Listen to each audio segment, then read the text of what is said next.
When you read the Bible, pay attention. Don't remember the stories. Learn the codes. It's a coded document. Focus. Find the codes. You know, I was leading prayers on Friday night and something hit my spirit. Jesus came and said, the flesh is weak, the spirit is willing. I said, wait.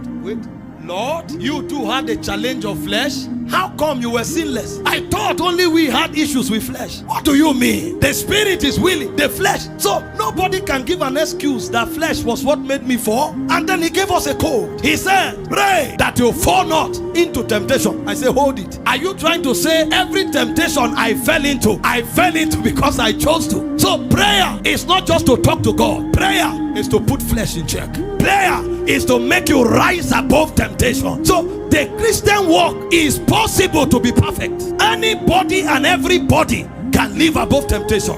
The problem is that we don't do what he did. When he noticed that flesh was weak, he separated himself. He carried those who believed. He carried those who were committed to him and went to Gethsemane. And even in Gethsemane, he began to fractionate them. The first 7 are not as strong as the last 3. So he separated the 8 rather and moved 3 forward. He now saw that these 3, they can't support well. He still left them behind and stepped aside. And he prayed until flesh submitted.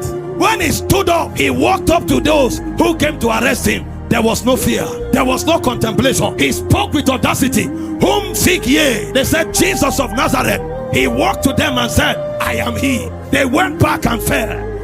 Oh my God. He came again. I say, whom seek ye? They said, Jesus of Nazareth. I told you already, I am he. They went, my God, my God, my God. Pakato. You know what that means? Every temptation you overcome, new levels are added, greater measures are released, greater dimensions are released. The book is coded. The book. I speak over someone. Every word you came here